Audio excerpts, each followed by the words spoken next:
Aqui estamos com a 8ª questão da primeira fase, FUVEST 2016. São apresentados os metais ferro, magnésio e estanho. Eles reagem com soluções de ácidos minerais, ácidos inorgânicos, liberando gás hidrogênio e formando íons divalentes. Divalente, valência dupla. Íons de metais são sempre íons positivos, portanto formarão íons com duas cargas positivas. Portanto, o exercício não pede para que você saiba se vão reagir com ácido ou não, ele já te diz isso. Existe a fila de reatividade dos metais. O mais reativo é o lítio, o menos reativo é o ouro. Menos reativo, portanto mais nobre. O hidrogênio é um elemento que está no meio do caminho dessa série, não é metal, nós colocamos aqui para efeito de comparação. Que metal reage com ácido? O metal que é mais reativo que o hidrogênio. Que metal que não reage com ácido, que o ácido não consegue atacá-lo? O metal que é menos reativo que o hidrogênio. Porque na reação de um metal com um ácido, o átomo do metal tem que deslocar o átomo de hidrogênio do ácido. Então aqui está a explicação de magnésio, ferro e estanho reagirem com ácidos inorgânicos. Agora voltando. Foram feitos 3 experimentos em que 3 amostras metálicas de mesma massa reagiram completamente com solução aquosa de ácido clorídrico.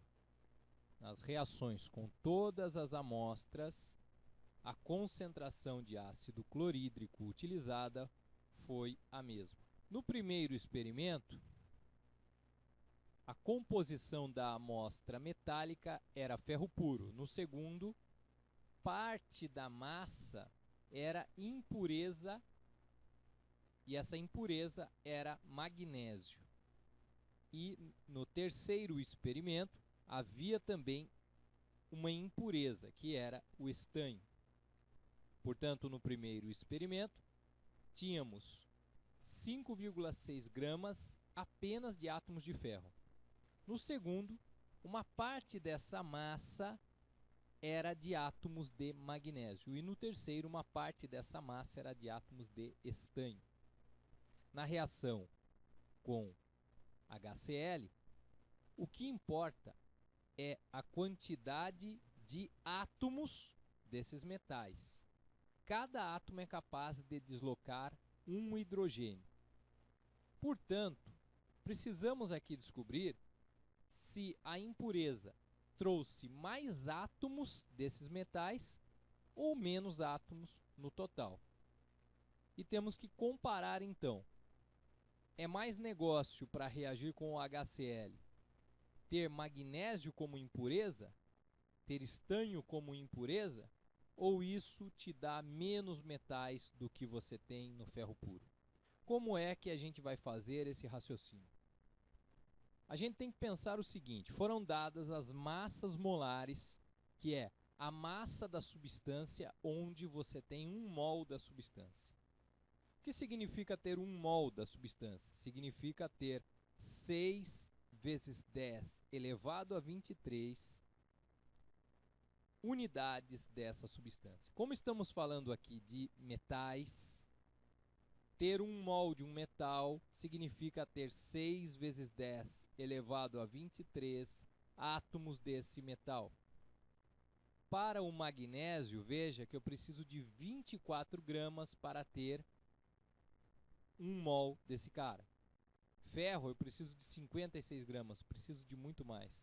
Estanho, eu preciso de muito mais ainda.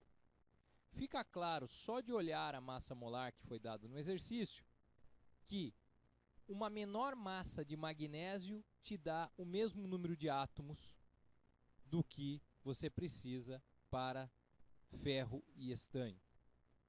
Como é que a gente consegue ver isso com clareza? Vamos supor que tivéssemos amostras puras de magnésio, de ferro e de estanho, na mesma massa, 5,6. Como eu faço para obter quantos mols deu de cada um? Divido pela massa molar. Eu obtenho, então, um número de mols muito maior para o magnésio do que para os outros. Veja, é aqui a resposta da questão. Eu preciso de mais massa para ter o mesmo número de átomos que eu tenho numa massa de ferro, se eu lidar com o estanho. E, numa mesma massa que para o ferro eu tenho 0,1 mol, o magnésio me dá mais que o dobro. Se eu comparar duas amostras de ferro e estanho, olha o que eu percebo. É mais negócio ferro puro. Se eu comparar duas amostras de mesma massa de ferro e estanho, eu percebo que eu tenho mais que o dobro de átomos de ferro do que na amostra de estanho. Olha qual é a conclusão que eu chego.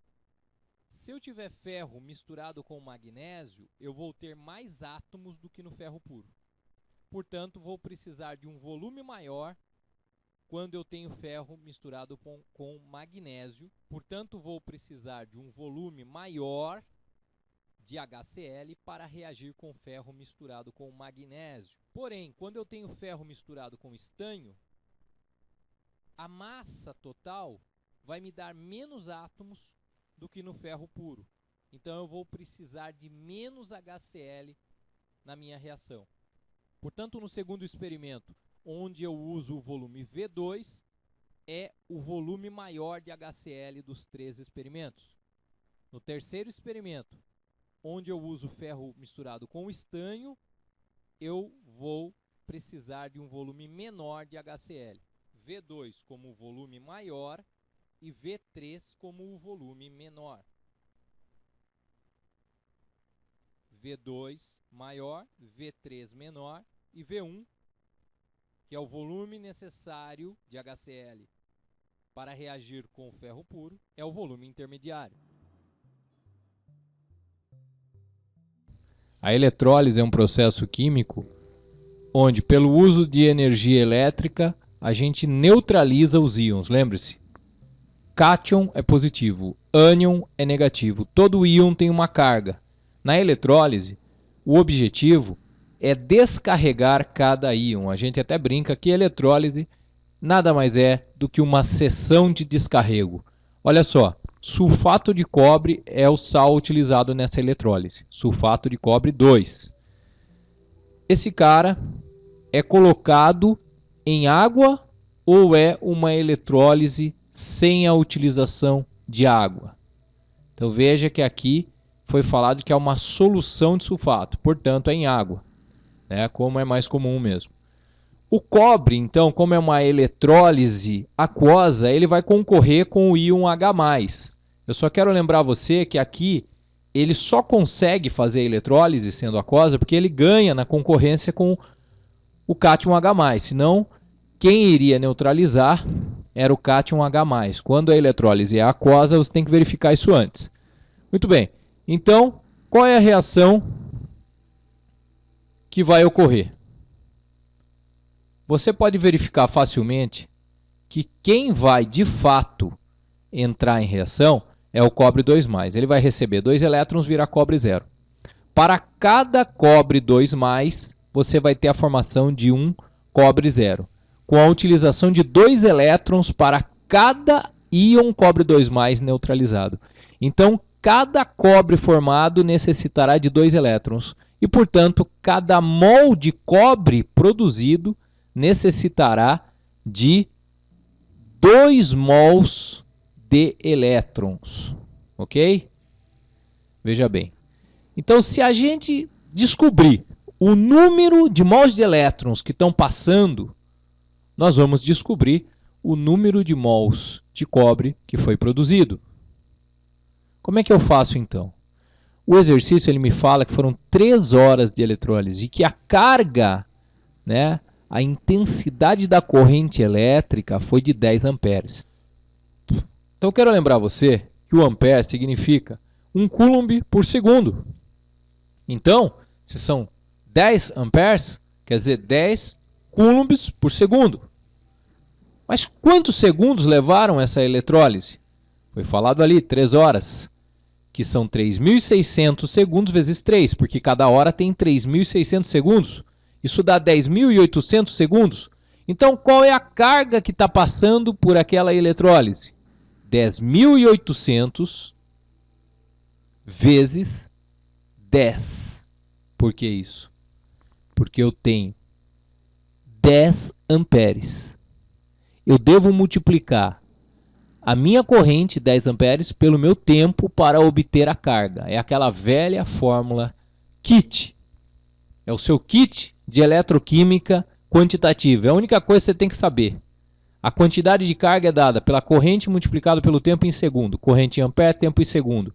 Isso vai dar 108.000 coulombs. Tá? Quando você trabalha com o tempo em segundo e a corrente em ampere, a carga sai em coulomb.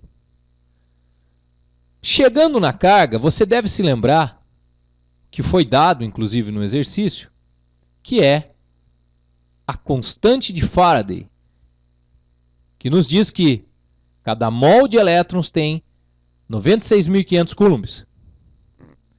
Então, eu pego a carga que está passando pelo meu sistema.